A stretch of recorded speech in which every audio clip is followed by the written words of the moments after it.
Ladies and gentlemen, first and foremost, again, I want to thank you for taking time out of your busy schedules to serve as jurors. I know it's been a long trial.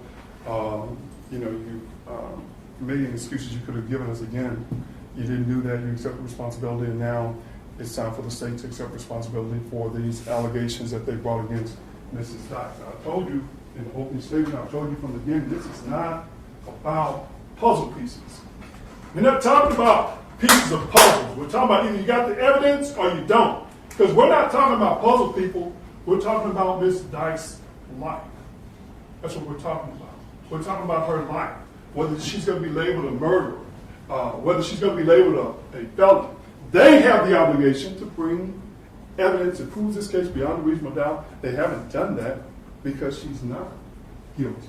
She did not commit the offense as Charles Beltran told you. And they're absolutely right. Marisela does deserve better. She deserved better than DPD gave her, than Detective Ramirez did in the investigation of this case. I submit to you, it's one of the worst homicide investigations in Dallas County history. We talked about false confessions and how they typically lead to wrongful convictions. This was a terrible investigation. I had to call Detective Ramirez to put her on the witness stand. They don't want to support her. I called her so you could see her, you could hear from her, and understand how she botched, how they botched this investigation up. Because she had blinders on once she believed she knew what happened in the case and how she manipulated Charles Beltran into putting it all on Lisa Dykes and Nina Morano. False confessions? Do you think I'm just talking? You think I'm just talking? I'm not just talking. Nina Morano was charged with murder based on statements of Charles Beltran.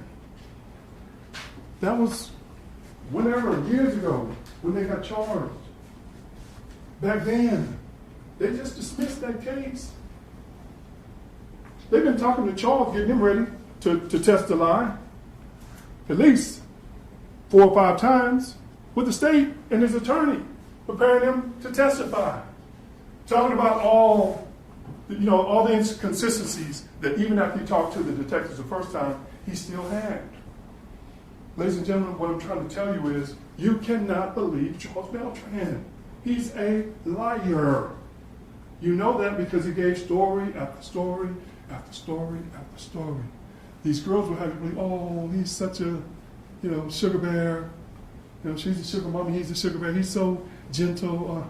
Well, if a gentle person had witnessed the horror that he's alleging Marisela went through, don't you think that would have affected him somehow? Don't you think that would have affected him in some manner? Everybody that came in contact with Charles said he acted normal. He acted normal. Ladies and gentlemen, I don't know what happened to Marisela, other than she got her teeth knocked out. But what I do know from her family, from her friends, they all told you that she smoked weed, but she was not the type of girl that would go on a one-night stand with somebody like Chuck. I submit to you that what the evidence shows is yes, she met him, she wanted weed, but that's all she wanted from Charles. But he wanted more. Remember he said, if you come to this room, you're going to have sex. That's what he said. That's what he meant. I submit to you, I believe the evidence showed that he did take her to the apartment, somehow get her over to the house, wanted to have sex with her. She didn't want to have sex with her. Either he hits her in the mouth, I don't know who hits her in the mouth. Somebody knocks her teeth out. And I wanted to make sure I made a big point of that with the dentist. Those teeth, she had her teeth at 7-Eleven. Now her teeth are missing. That is physical evidence. Men lie. Women lie. Physical evidence does not lie. The drops of blood that were on that carpet are more consistent with someone having their teeth knocked out and bleeding, and then someone later trying to get it up, than a stabbing. That's why he's backing off the stabbing now. That's why they're backing off that she was stabbed, that Lisa's standing over her and she's stabbing her. Because any crime scene expert officer knows that when you stab someone, ladies and gentlemen, the knife goes in, the blood comes out. The knife goes in, the blood comes out. The splatter is against the wall. Especially, that's why I had him do the demonstration, if you throw someone against a wall that has blood over them, you would anticipate that blood go on the wall. There's no blood on the wall. There's no spatter on the floor. There was no tussle, no struggle, the way Charles Beltran lied to you about. The physical evidence does not support that. Men lie, women lie. Physical evidence does not lie. If this was a stabbing, where is the blood spatter? Stabbing. That's what they have to prove in their indictment, beyond reasonable doubt. Stabbing. Stabbing. Now, I submit to you, he's pausing because, see, now they know. He's talked to the detectives, he's talked to the state all these times. They know that wound don't show blood spatter consistent with a violent stabbing. Imagine, ladies and gentlemen, if it did happen the way he said, she's in such a rage, she's so angry, she straddles her over the bed. The bed is right there on the wall. Where's the blood? They're struggling, they're both up. She's trying to get away with that. Where's the blood? Where's the blood? You can't get the blood up, ladies and gentlemen. You can make it appear like it is up, but you can't get the blood up. It's still going to show when you do that, the blue star. When Lisa is supposed to be going back to her room or going back wherever in the house to get out of this gown that clearly would have been dripping. I don't want to talk about her injuries. Just the gown. She's supposed to be naked. Marisela's supposed to be naked. Where are the blood droppings? Where are the blood spatter? It's not there because it didn't happen the way Charles told you. It didn't happen that way. There's no evidence, other than Charles Beltran, that she was even killed at Mesquite. I submit to you, when you look at all the evidence, and they have to prove this. They have to prove this with evidence beyond reasonable doubt. They have to prove when she was killed. Look at the autopsy report. It says March 24th of 2021. You know that's not true. That's when they found the body. They have to prove that. Even as far as when the body got to Wilmer, where it was located, because of all the animals scavenging out there, potentially moving the body before it decomposed. You don't know when the body got there. So they say, okay, their phone's pinging. Let's talk about that. The phone's pinging in the Wilmer area. Well, if you look at the report, and I'm not going to pull it for you, you'll see all the towers. You got one in Wilmer. You also have one in Hutchins. I submit to you that the ping from their phone is because they went to the FedEx location in Hutchins. If that FedEx location wasn't there, trust me, they tell you it is there. That is what happened. Coincidence? What? There's no evidence that the body was even out there on October the 5th. Not one shred of evidence. Not one shred of evidence in regards to when the body is out there, other than the fact that they found it on the 24th. And I said it to you, I don't believe the body was out there because you have to remember the FBI agents say they went to the area that they felt like the phones had pinged. They went to the whatever landfill, the area with the cement and stuff. They went out there. You got FBI agents combing that area looking for any evidence regarding Marisela's missing body. Nothing. It's later when the whoever is putting the traps out, and that's how they end up finding the body. But when they initially go out there, again, there's no evidence that that body is out there. But they need that because they have to have cooperation. They have to have cooperation. They don't have it. The blood does not corroborate the fact that Marisela was stabbed. I'll submit to you is just as consistent that blood came from her teeth being knocked out. The phone pings does not corroborate that this offense took place the way Charles Beltran told you. It's not corroboration, ladies and gentlemen. It's not. So all you really got is an accomplice witness putting it all on Lisa Dykes. And that's important, ladies and gentlemen, because again, I wish you could have heard his interview with Ramirez and Ortiz. You know, all the lie after lie after lie he told about, you know, again, not knowing what happened to Marisela's. I dropped her off. I thought she took an Uber, lie after lie.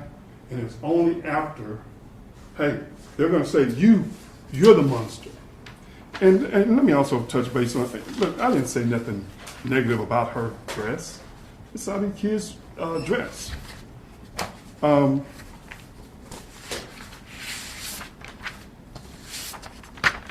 What I did say, and what I do want you to know, is they filed this case initially as capital murder because no one believed that Marisela would be with someone like Chuck. He knew that.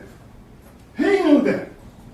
That's why he said, well, why did you call the police? Because I didn't think anyone would believe somebody like me. What do you mean somebody like you? Somebody with a record like mine. Somebody with a history of violence. Somebody like me. That's why. I didn't want to get in trouble. Because I knew if they knew what happened, that I was with her, and whoever hurt her, I was going to get in trouble. So when the detective started feeding him this jealousy stuff, he ran with it. When the detectives were telling him, the attorneys are going to put it on you. The attorneys are going to put it on you. This is your only time to save yourself. So tell us. Tell us. And that's when he starts filling in the false allegations about Lisa and about Nina that I submit to you lead to false and wrongful convictions. Yeah, wrongful convictions, because that's exactly what would have happened if a jury heard these allegations that he made about Nina assisting in the stabbing. Nina's assisting in the stabbing, and they went back and found her guilty. Because finally, he says it's not true. She didn't assist. She didn't assist. And there's nothing to corroborate that she did anyway. They're both in that room, just like she told you. They're both in that room asleep. You know, and we wanted to talk to you a little bit about the dog. Just because even though Charles had brought numerous women, numerous guys over to that house, in that room, in that studio, having sex, doing whatever they're doing, smoking dope, making music, doing exactly what you saw on that Picture Me This video. And the reason I wanted to show you that video is because that's who Chuck Beltran really is. 50-50, half amazing, half crazy. Unfortunately for Marisela, and I agree, she didn't deserve to meet the half crazy Chuck, but that's exactly what I believe the evidence shows. As far as the dog, again, had this happened the way they're alleging it happened, don't you think that dog would have ran in that room? Don't you think there have been blood paw prints everywhere? But there weren't, because it didn't happen the way Chuck told you it happened. All this stuff about them running, all this stuff about them evading, they didn't have to talk to the police. They didn't have to talk to the police, ladies and gentlemen. They told you they felt persecuted, you know? They felt like they were being blamed. They couldn't get a fair trial. That's why they left, that they were afraid of Charles and his people. When he said Santa Marta's always watching, Santa Marta's always watching, they were afraid not to cooperate with Charles. They don't know, she could have easily got up there and said Chuck did. But she has no idea what happened to Marisela. She told you that. She's never met Marisela. And no physical evidence corroborates that she did. Nothing. Not one shred of evidence. Even the evidence that they got the arrest warrants on. You know, trying to lead judges to believe that they had her DNA. That was a lie. Nina's DNA, Chuck's DNA, with Marisela's DNA. All those were lies. The cement in the alley, lie. The hair sample, lies. Lies. A botched investigation. Marisela does deserve better than what Detective Ramirez did in this case. They deserve to have the right person found guilty. And it is more likely that Charles Beltran had something to do with her demise. And now he's covering it up, trying to blame everything on Lisa Dykes. Ladies and gentlemen, again, when you go through this jury charge, this is the law. You know, don't make the same mistakes that Detective Ramirez made, speculating, trying to force a square peg into a round hole or whatever puzzle talk we want to talk about. The evidence in this case does not corroborate Charles Beltran's, this last version that he gave. The evidence doesn't corroborate any version that he gave. Version after version, version to Dex, version to Fred, version to all the girls that he came in contact with. Lie after lie after lie. Nothing corroborates it. He's a liar. He can't be trusted. I'm going to ask that you not further suborn this perjury is all it was. In my opinion. But my opinion doesn't matter. What matters is what evidence came from that witness stand. And the bottom line, ladies and gentlemen, is the evidence does not corroborate Charles Beltran's version of the horrific murder that he's trying to tell you about. It just doesn't. Blood spatter is real. It's real. But it wasn't in that room. So there was no stabbing. There was no stabbing. Charles knows that. You should know that from the physical evidence. Ladies and gentlemen, I'm going to submit to you that you should find Ms. Dykes not guilty, not just because that's what the law dictates that you do, you know, but because this was a sloppy investigation, ladies and gentlemen. You know, do you remember the phone records that specifically showed that after he leaves Mesquite? Remember, they get to Mesquite because they're looking at his phone. But after he leaves Mesquite, he goes to Carmen's apartment. Where's Carmen? Why don't they ever talk to Carmen? Why didn't they check her apartment? Oh, well, her phone went off here about 8 o'clock in Mesquite, so we didn't go to. There's a million things he could have done with the phone. They're out all night. The phone could have went dead. A million things that could have happened in regards to why she can't use her accounts, why she can't use her phone. She's with Chuck 50-50, the monster. Why didn't they check that apartment? Was there evidence there at Carmen's apartment? We don't know. Why did Carmen disappear? Why did she disappear? Ladies, again, we're going to ask that you find Ms. Dykes not guilty because that's what we believe the law and the evidence dictates that you do. But more importantly, because she is not guilty. Thank you.